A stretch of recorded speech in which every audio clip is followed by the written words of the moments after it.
নমস্কার বন্ধুরা, আজকের এই গল্পে আপনাদের হৃদয় থেকে স্বাগতম। আমি সেই মেয়েদের মধ্যে একজন ছিলাম যারা নিজের বিছানায় ঘুমাতে খুব পছন্দ করত। সম্ভবত এর কারণ ছিল যে আমি আমার ভাইবোনেদের মধ্যে সবচেয়ে ছোট ছিলাম এবং সবসময় আমার মায়ের পাশে ঘুমাতাম।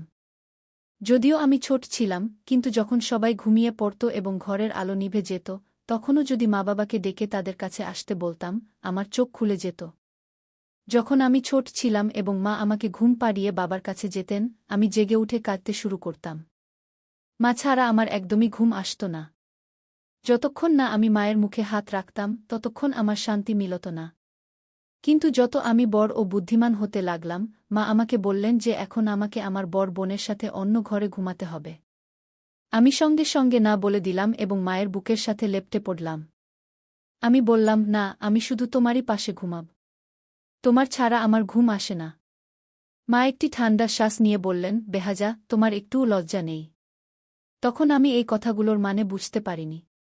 কিন্তু যত আমি বড় হতে লাগলাম, এক রাতে আমি যে শব্দ শুনলাম তা আমাকে হতবাক করে দিল।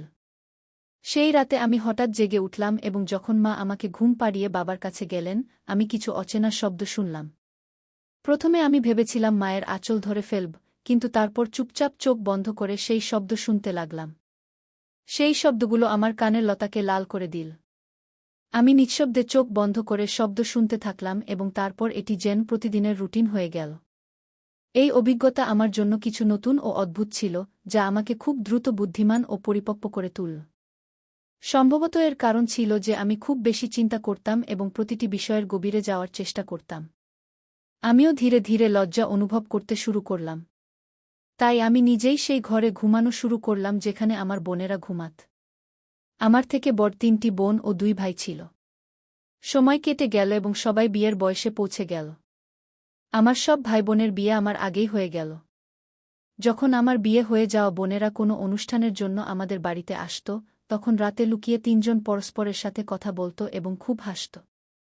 কিন্তু যেই আমি সেখানে পৌঁছাতাম, সবাই চুপ হয়ে যেত। যখন আমি তাদের জিজ্ঞাসা করতাম কি কথা হচ্ছে, তারা আমাকে বলত, তুমি এখনও ছোট। যদিও আমি 18 বছর বয়সী পৌঁছে গিয়েছিলাম, কিন্তু তারা আমাকে এখনও বাচ্চা মনে করত। ধীরে ধীরে আমি এত চতুর হয়ে গেলাম যে যখনই আমার বোনেরা আসত, আমি ইচ্ছে করে ঘুমের ভান করতাম এবং তাদের মাঝে বিছানায় শুয়ে পড়তাম। তারপর তারা 3জন বসে ফিসফিস করে পরস্পরের সাথে সেইসব কথা বলত যা স্বামী স্ত্রীর মধ্যে হয়। আমার 3টি বোন সবসময় পরস্পরের সাথে সবকিছু শেয়ার করত এবং একসাথে শরীরত করত। আমিও তাদের কথা শুনতাম এবং নিজেকে সংযত রাখার চেষ্টা করতাম। বিয়ের পরের জীবন সুখে ভরে যায়, এই কথা আমি জেনে গিয়েছিলাম। তাই আমার মনেও একটা হুলস্থুল শুরু হয়ে গেল। আমি ভাবতে লাগলাম, আহা, আমারও বিয়ে হয়ে যাক। আমারও একজন স্বামী হোক এবং আমিও আমার স্বামীর থেকে সেই ভালোবাসা পাই যা আমার বোনেরা পায়। বিয়ের পর এসব জায়েজ হয়ে যায় এবং এতে শান্তিও মেলে। এই ভাবনা ভেবে আমার হৃদয় জোরে জোরে ধড়ফড় করতে লাগত। পড়াশোনায় মনোযোগ দেওয়ার বদলে আমি বিয়ের পরের স্বপ্ন দেখতে লাগলাম। প্রতি রাতে এক অদ্ভুত অস্থিরতা আমার শিরায় শিরায় ছড়িয়ে পড়ত। যখন আমি ঘরে একা থাকতাম, তখন আমার মোবাইলে ইন্টারনেটে ছেলেমেয়েদের রোমান্টিক গান দেখতাম এবং নিজেকে সেই মেয়েটির জায়গায় কল্পনা করতাম। আমি সেই মেয়েটির জায়গায় নিজের ভাবী স্বামীর কল্পনা করতাম এবং শান্তি পেতাম। একদিন আমার বড় বোন বাড়িতে এসেছিল। ভাবী ও আমার বোন পরস্পরের সাথে এমন কিছু কথা বলছিল যা শুনে আমার মনে অন্যরকম ভাবনা আসতে লাগল এবং আমি আবার সেই রোমান্টিক ভিডিও দেখতে লাগলাম। ঠিক সেই মুহূর্তে আমার বোন জেগে উঠল এবং আমাকে এসব করতে দেখে ফেল। সে আমার মোবাইল কেড়ে নিল এবং আমার মুখে এক চড় মারল। তারপর রেগে বলল, নিজের বয়স দেখ এবং নিজেদের কাজ দেখ। আমি বুঝতে পারছিলাম না কেন তুই পড়াশোনায় মনোযোগ দিচ্ছিস না। তুই তো সময়ের আগেই এসব খারাপ কাজে লিপ্ত হয়ে গেছিস। তোর খুব শখ নিজের জীবনে কাউকে জড়ানোর। দেখ, সকালে মাকে বলব যে তোর এই মেয়ে একদিন তোর মুখ কালো করে চলে যাবে। এর আগে যে আর কিছু খারাপ হয়, এটাকে এখান থেকে বিদায় কর। যখন আমার বোন আমার এই হটকারিতা জানতে পারল, আমি খুব ভয় পেয়ে গেলাম। আমি কাঁদতে লাগলাম এবং তার হাত জোট করে ক্ষমা চাইতে লাগলাম। না দিদি, এমন কিছু নয়, আমি শুধু এমনিই দেখছিলাম। কিন্তু সে আমাকে খুব ডাকাডাকি করল। পরের দিন আমার বোন আমাকে আমার মোবাইল ফেরত দিল, কিন্তু এই প্রতিশ্রুতি নিল যে যদি আবার এই ধরনের অশ্লীল ভিডিও দেখলে খারাপ ফল হবে। আমিও তবা করেছিলাম, কিন্তু যখন আমি কলেজে যেতাম এবং আমার বান্ধবীদের তাদের বয়ফ্রেন্ডের সাথে কথা বলতে শুনতাম, তখন আবার আমার মধ্যে সেই অনুভূতিগুলো জেগে উঠত। আমি 18 বছর বয়সী ছিলাম যখন আমার বোন আমাকে আবার মোবাইলে সেই ভিডিও দেখতে দেখে ফেল। সে বলল, তোমাকে মানা করা হয়েছিল না? তবুও তুমি মানলে না। মনে হচ্ছে তোমার যৌবন একটু বেশি জোশ দেখাচ্ছে। চলো, এখন মাকে বলি। আমি আর সহ্য করতে পারলাম না, তাই রাগে বললাম, হ্যাঁ, তোমরা সবাই বিয়ে করে নিজের জীবন উপভোগ করছ, আর আমাকে একটা ভিডিও দেখতে দিচ্ছ না। এর চেয়ে ভালো তো মাকে বলে দাও, আমারও বিয়ে দিয়ে দাও। আমি বিয়ের যোগ্য হয়ে গেছি, ঘরের কাজও ভালো করে করতে পারি, আর পড়াশোনায় আমার তেমন কোনো আগ্রহ নেই। যখনই আমি কিছু বলি, লোকেরা মা হয়ে আমাকে ডাকতে থাকে। আমার বোন আমাকে এক চড় মারল এবং বলল, কি যুগ এসে গেছে! যখন তুমি শ্বশুরবাড়ি যাবে তখন সোজা হয়ে যাবে। শ্বশুরবাড়িতে শুধু স্বামী থাকে না, অনেক দায়িত্বও থাকে। আমরা তো শ্বশুরবাড়ির ক্লান্তি নিয়ে মায়ের বাড়ি এসে চাঁদপুরুষ হাসি। রাতে স্বামীর মেজাজ দেখতে হয়, রাগ সহ্য করতে হয়, আর সকাল থেকে ননদ, দেবরানী আর জেঠানি মাথা খারাপ করে দেয়া। মহঙ্গাই আর বিদ্যুতের বিল তো আগে থেকেই মাথা ব্যথার কারণ। তোমার কাছে বিয়ে সহজ মনে হয়, কিন্তু আসলে তা নয়। আমার বোন আমাকে অনেক বুঝিয়েছিল, কিন্তু আমি কি বুঝতে রাজি ছিলাম? আমার জন্যও সম্পর্ক দেখা শুরু হল। প্রথম যে সম্পর্ক এল, তা ছিল আমার ভাবির খানদানের। আমার ভাবি তো আমাকে তেমন পাত্তাই দিত না, আর আমাকে এই বাড়ি থেকে বিদায় করার চেষ্টা করছিল। যখন ছেলের ছবি দেখানো হলো, সে খুব সুন্দর ছিল। তাকে দেখে আমার হৃদয়ের গতি বেড়ে গেল। তার সাথে বিয়ের পরের কথা ভেবে আমার মধ্যে এক অদ্ভুত আনন্দ ছুটে গেল। আমাদের পরিবার সরলতা পছন্দ করত, তাই আমাদের বিয়েও সরলভাবে হওয়ার কথা ছিল। বিয়ের প্রস্তুতি শুরু হয়ে গেল, এবং তারপর সেই দিন এল যখন আমি মেহেদি লাগিয়ে কনে সেজে বসেছিলাম। খানদানের সব মহিলারা এসে মেহেদির রীতি পালন করছিল। আমি যদিও গম্ভীরভাবে বসেছিলাম, কিন্তু ভেতরে আমার মনে আনন্দের ঢেউ ছুটছিল। পরের দিন আমি আমার স্বামীর কাছে পৌঁছাতে চলছিলাম, আর এই ভাবনাতেই আমার মধ্যে হুলস্থুল পড়ে গিয়েছিল। বিয়ের দিন আমার হৃদয়ে এক অদ্ভুত অস্থিরতা ছিল, কিন্তু মায়ের বাড়ি ছাড়ার দুঃখ ছিল। যখন আমি প্রস্তুত হওয়ার জন্য বিউটি পার্লারে যাচ্ছিলাম, তখন একবার ফিরে সেই বাড়িটাকে দেখলাম যেটা ছেড়ে আমাকে যেতে হবে। আজ আমি এই বাড়িটাকে চিরতরে ছেড়ে যাচ্ছিলাম। শুধু পরে যখন আমি এই বাড়িতে ফিরব, তখন একজন অতিথি হিসেবে। আজ এই বাড়িতে আমার শেষ দিন ছিল, এই ভেবে আমার চোখে পানি চলে এল। তারপর আমি কনে সেজে বিয়ের হলের দিকে রওনা হলাম। বিয়ে হয়ে গিয়েছিল, এবং আমি কনে হিসাব দেখাচ্ছিলাম। আমার বড় কম কিছু ছিল না। লোকেরা আমাদের জুডিকে চাঁদতারার সাথে তুলনা করছিল। বিয়ের পর বিদায়ের সময় এল, এবং আমি আমার শ্বশুরবাড়ি চলে এলাম। আমার শাশুড়ি ছিলেন খুবই খুশিমেজাজ ও মুক্তমনের মহিলা। তাকে দেখে কেউ বলতে পারত না যে তিনি আমার শাশুড়ি, বরং তিনি তার ছেলের বড় বোনের মতো লাগছিলেন। তার আচরণ এমন ছিল যে আমিও খুশি ছিলাম যে বিয়ের পর আমরা দুজন শাশুড়ি বউ নয়, বরং মা-মেয়ে হয়ে থাকব। যখন আমি বিদায় হয়ে শ্বশুরবাড়ি পৌঁছলাম, আমার শাশুড়ি শাড়ি পরেছিলেন এবং চুল খোলা ছিল। তিনি সত্যিই মায়ের চেয়ে বড় বোনের মতো লাগছিলেন। তিনিই আমাকে এসে ঘরে বসালেন। যখন আমি বিছানায় বসলাম, আমার শাশুড়ি কাছে এসে বসলেন। তিনি আমার দোপাটাটি একটু পিছিয়ে ঠিক করলেন এবং আমার দিকে তাকিয়ে বললেন, তোমাকে দেখে আমার ছেলে খুব খুশি হবে। তুমি খুব সুন্দর, এবং তুমি তোমার স্বামীকে ঠিকভাবে সামলাতে পারবে। এটা শুনে আমি লজ্জায় লাল হয়ে গেলাম। আমি কখনো ভাবিনি যে আমার শাশুড়ি স্ট্যান কথা বলতে পারেন। আমি হাসলাম। তখন তিনি বললেন, আরে বউ, আমাকে অন্য শাশুড়িদের মতো ভেবো না। আমি তোমার বন্ধু হয়ে থাকব। তুমি আমাকে বিনা সংকোচে কিছুই শেয়ার করতে পারো। তার কথা শুনে আমার মন হালকা হয়ে গেল, এবং আমি বিশ্বাস করলাম যে আমাদের সম্পর্ক শাশুড়ি বুয়ের চেয়ে বন্ধুত্বের হবে। যদি সুহাগরাত নিয়ে তোমার কিছু জানার থাকে বা কোনো সমস্যা থাকে, তবে বলো। চিন্তার কোনো কারণ নেই। আমি তো আগেই লজ্জায় জলে ভেসে যাচ্ছিলাম। আমি ভেবেছিলাম আমার স্বামী খুব রোমান্টিক হবেন এবং আমার সব ইচ্ছা পূরণ করবেন। কিন্তু আমার শাশুড়ি সোনায় সোহাগা করলেন। আমি তাকে মানা করলাম যে এমন কোনো কথা নেই, আমার কিছু জানার নেই। তবুও তিনি আমার পাশে বসলেন এবং ধীরে কানে বলতে লাগলেন, আজকের দিনে ছেলেদের কিভাবে খুশি করা যায়। আমি পুরো মনোযোগ দিয়ে তাদের কথা শুনতে থাকলাম। কিছুক্ষণ পর যখন শাশুড়ি মা ঘর থেকে বাইরে গেলেন, তখন আমি বাইরে থেকে আওয়াজ শুনলাম। শাশুড়ি মা তার ছেলেকে বলছিলেন, বেটা, আমার বুকে বেশি তাড়া দিও না। যদি সকালে আমার কাছে অভিযোগ আসে তাহলে আমি আমার বুকে 1 মাসের জন্য আমার কাছে ডেকে নেব। এতে আমার স্বামী চুপ ছিলেন। যখন তিনি ঘরে এলেন আমি তৎক্ষণাৎ মাথা নিচু করে বসে গেলাম। আমার স্বামী আমার সামনে এসে বসলেন এবং যেই তিনি আমার ঘোমটা তুললেন তখনই আমার সৌন্দর্যের প্রশংসা করতে লাগলেন। তার প্রশংসা শুনে আমি লজ্জায় হাসতে থাকলাম। তারপর তিনি আমার হাত ধরে সোনার আংটি আমার আঙুলে পরিয়ে দিলেন এবং হাত সোহাগ করতে লাগলেন। আমি আজ খুব খুশি ছিলাম যে শেষ পর্যন্ত সেই রাত এসেই গেল যার জন্য আমি কতদিন ধরে অপেক্ষা করছিলাম। সম্ভবত কোনো মেয়েই আমার চেয়ে বেশি এই দিনের জন্য অপেক্ষা করেনি। কিন্তু যেই আমার স্বামী আমার কাছে এলেন তার ফোনে একটি কল আসল। আমার স্বামী সেই কল দেখে গম্ভীর হয়ে গেলেন। তিনি ফোন কানে লাগিয়ে বারান্দায় চলে গেলেন এবং অনেকক্ষণ ধরে কথা বলতে থাকলেন। আমি বুঝতে পারছিলাম না তিনি কার সাথে কথা বলছেন। আমার মনে অদ্ভুত অডিম ভাবনা আসতে লাগল। আমি উঠে তার পিছনে গেলাম কিন্তু তখন তিনি ফোন বন্ধ করে দিয়েছিলেন। আমার স্বামী বেশ বিচলিত দেখাচ্ছিলেন। আমি জিজ্ঞাসা করলাম, কি হয়েছে? সব ঠিক তো? তিনি বললেন, বস আমাকে এজেন্ট হিসেবে মুম্বাই যেতে বলেছেন। সকালে একটি খুব গুরুত্বপূর্ণ মিটিং আছে যার সব কাগজপত্র আমার কাছে। এই প্রজেক্টটিও আমি নিজেই তৈরি করেছি। আসলে বিবরণ অনুযায়ী মিটিংটি 1 সপ্তাহ পরে হওয়ার কথা ছিল, কিন্তু যার সাথে মিটিং আছে তাকে রাতেই কোনোভাবে বাইরে যেতে হবে।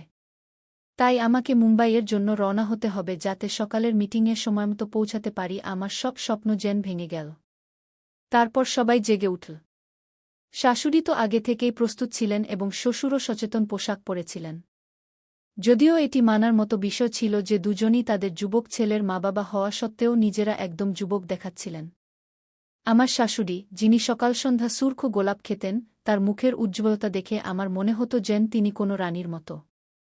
যখন আমার স্বামী তাদের বললেন যে তাকে জরুরি কাজে যেতে হবে, তখন দুজনেই চিন্তিত হয়ে গেলেন। তারা বলতে লাগলেন, যেও না, তোমার বউ কী ভাববে? আজ তো তোমার বিয়ের প্রথম রাত, বিশেষ রাত। যেও না। কিন্তু আমার স্বামী বললেন, চাকরি চলে যাবে। এই রাতের কি?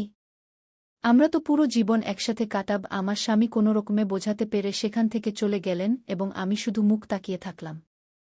আমি তার জিনিসপত্র প্যাক করতে সাহায্য করলাম এবং তিনি এয়ারপোর্টের জন্য রওনা হলেন। শ্বশুর তাকে ছেড়ে দিতে গেলেন। শাশুড়ি আমার কাছে এসে বসলেন এবং বারবার ক্ষমা চাইতে লাগলেন। কিন্তু আমি বললাম, কোনো সমস্যা নেই। এমন হয় যখন শ্বশুর ফিরে এলেন তখন দুজনই তাদের ঘরে চলে গেলেন এবং আমি কাপড় বদলে বিছানায় শুয়ে পড়লাম। ভেতরে আমি খুব অস্থির ছিলাম এবং ভাবছিলাম যে এখন এই দুদিন কিভাবে কাটাব। যাই হোক, যেখানে এত বছর কেটে গেছে সেখানে দুদিনও কেটে যাবে। সেই রাতে আমি ঘুমিয়ে পড়লাম। সকালে কিছু মেহমান আমার মুখদর্শনের জন্য এসেছিলেন। সবাই জিজ্ঞাসা করছিল, তোমার স্বামী কোথায়? দুলহা ছাড়া তো দুলহন অসম্পূর্ণ। এই ধরনের কথা শুনে আমি লজ্জায় লাল হয়ে যাচ্ছিলাম। তারপর আমার মায়ের বাড়ি থেকে আমার বোনেরা এবং ভাবিরা এলেন। আমার বোনেরা শরারত করে জিজ্ঞাসা করতে লাগল, চলো, এখন কাল রাতের কথা কিছু বলো। তোমার স্বামী কি তোমার কাছে থাকল? তার আগেই তো তোমাকে ছেড়ে চলে গেল। আমি গভীর শ্বাস নিয়ে নিজেকে সামলে নিলাম। আমার বড় বোন আমার কাছে এসে তালি দিয়ে জোরে হাসল। তিনি বললেন, যেমন কেমন তেমন। যতটা অধীর তুমি ছিলে, দেখো তোমার সাথে কি হলো। আমার তো আর সহ্য হচ্ছিল না, নইলে এখনই তোমার গলা টিপে দিতাম। এখন দুদিন পর আমার স্বামীকে ফিরে আসার কথা ছিল। আমি ভেবেছিলাম যে এই দুদিন পলক ফেলতেই কেটে যাবে। আমি আমার শাশুড়ির সাথে বেশ মিশে গিয়েছিলাম। তার মুখে এত উজ্জ্বলতা ছিল যে অনেক কুমারী মেয়েরাও এমন উজ্জ্বলতার জন্য তৃষ্ণার্ত থাকত। কিন্তু আমার স্বামী আমার থেকে আরও দূরে সরে যাচ্ছিলেন। এখন তিনি বলতে লাগলেন যে 2 সপ্তাহ পর আসবেন। আমি এদিকে শ্বশুর শাশুড়ির খুব সেবা করছিলাম। সেই দিন যখন আমার শাশুড়ি আমাদের জন্য চা বানিয়ে লিভিং রুমে নিয়ে এলেন, তখন আমি তার পাশেই বসলাম। আমি তার মুখের দিকে তাকিয়ে বললাম, আরে মাম্মিজি, আপনি এমন কি খান? আপনাকে দেখে একদমই মনে হয় না যে আপনি একজন যুবক ছেলের মা। এত উজ্জ্বলতা তো আজকালকার কুমারী মেয়েদের মধ্যেও দেখা যায় না। আমার কথা শুনে শাশুড়ি হেসে বললেন, আরে পাগলি, তোমার শ্বশুর আমাকে এত ভালোবাসেন যে এই বয়সেও তিনি আমার সব ইচ্ছা পূরণ করেন। যখন অন্য নারীরা এসব জিনিসের জন্য তৃষ্ণার্ত থাকে, আমার কাছে সবকিছু আছে। তাহলে আমি কেন কোনো যুবতী মেয়ের মতো উজ্জ্বল না থাকব? শাশুড়ির কথা শুনে আমি লজ্জায় লাল হয়ে গেলাম। সেই রাতে আমি হতাশ হয়ে ঘুমানোর চেষ্টা করছিলাম, কিন্তু মধ্যরাতে আমার অস্থিরতা এত বেড়ে গেল যে আমি ঘামে ভিজে গেলাম এবং গলা শুকিয়ে গেল। আমি দেখলাম পানির গ্লাস খালি, তাই আমি রান্নাঘরের দিকে হাঁটলাম। কিন্তু তখনই আমি শাশুড়ি শ্বশুরের ঘর থেকে অদ্ভুত শব্দ শুনতে পেলাম। এই শব্দ শুনে আমি ভাবলাম, দেখি না তারা এই সময় কি কথা বলছে। আমি তাদের ঘরের দিকে এগিয়ে গেলাম, না ভেবেই দরজার কাছে কান লাগিয়ে কথা শুনতে লাগলাম। যে শব্দ আমি শুনলাম তা আমাকে লজ্জায় পানি পানি করে দিল। তারা বয়স্ক হয়ে গেছেন, কিন্তু এখনও একে অপরের সাথে প্রেম ভালোবাসার কথা বলছিলেন। আমার শাশুড়ি বলছিলেন, আমার বয়সের কথা ভেবে দেখো, ঘরে তো যুবক বউ আছে, কিন্তু শ্বশুরের উত্তর শুনে আমার পায়ের নিচ থেকে মাটি সরে গেল। আমি পানি না খেয়েই ঘরে ফিরে এলাম। অনেকক্ষণ ভাবলাম, যা শুনেছি তা কি সত্য নাকি আমার ভুল ধারণা। আমার শ্বশুর তার স্ত্রীকে বলছিলেন, আরে তাতে কি হয়েছে? সে কি দুধ খাওয়া শিশু? সে তো আমাদের ছেলের সাথে প্রেম ভালোবাসা করতেই এসেছে। আলাদা কথা, বেচারি এখনও তার অপেক্ষায় ঠান্ডা পড়ে আছে কি? এ কথা শুনে আমার হুঁশ উড়ে গেল। আমি কখনো ভাবিনি যে একজন শ্বশুর তার বউ সম্পর্কে এমন কথা বলতে পারে। সকালে যখন শাশুড়ি শ্বশুর ঘর থেকে বের হলেন, আমি তাদের সাথে চোখে চোখ রাখার সাহস পাচ্ছিলাম না। আমি শ্বশুরকে অদ্ভুতভাবে ভয় পেতে শুরু করলাম, কারণ এখন আমি তাদের চোখের ইশারা বুঝতে পারছিলাম। তিনি আমাকে মাথা থেকে পা পর্যন্ত অদ্ভুত দৃষ্টিতে দেখছিলেন।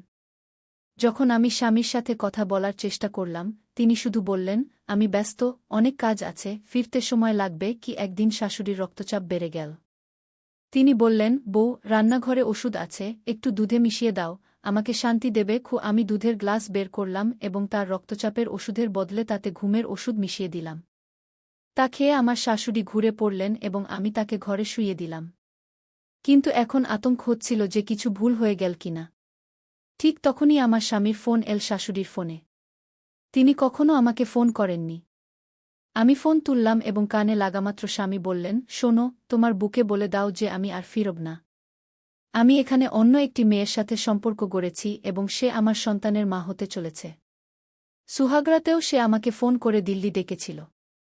সে ধনী বাবার মেয়ে এবং বলেছে যে যদি আমি তাকে বিয়ে না করি, তাহলে সে আমার বিরুদ্ধে মামলা করবে। এখানের পুলিশ কত কঠোর তা তো জানো। বাধ্য হয়ে আমাকে তাকে বিয়ে করে তার সন্তানকে গ্রহণ করতে হবে, আর বিনিময়ে আমি কোটি কোটি টাকার সম্পত্তি পাচ্ছি। তাহলে তোমার সেই বুতে আর কি আছে?